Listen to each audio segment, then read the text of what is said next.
Iligal na pagdaan ng ilang motorista sa Kalye Crisologo posibleng magdulot ng pinsala sa mga lumang bahay ayon sa Vegan LGU.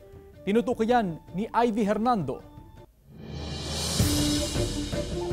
Ignorance of the law excuses no one. Pero sa kabila ng mga batas at ordinansang ipinatutupad, abay marami pa rin umanong pasaway. Gaya na lang ng ordinansang ipinatupad para mapangalagaan ang Vegan Heritage Site na itinuturing din na isa sa 7 Wonders of the World. Ipinagbabawal ang pagdaan ng mga sasakyan sa pamosong Kalye Crisologo, maliban sa mga kalesa at siklista. Nakakalungkot din na may mga locals pa rin naman na mga sumusuway sa ating batas.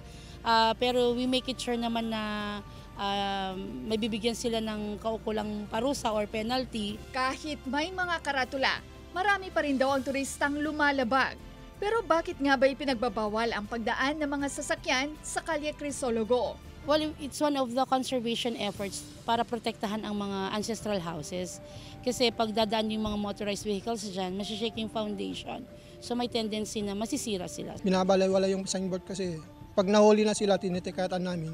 Yung reason nila, hindi namin napansin. Yun lang. Tanging pagtawid sa mga kanto ang pinapayagan. Bawal din ang pagdaan ng mga truck kahit sa Plaridel Street. 500 piso ang multa sa bawat paglabag. Panawagan ng city government, ingatan ang yamang nagbibigay pagkilala sa lungsod at hanap buhay na rin sa marami. Ivy Hernando, 1 North Central Luzon.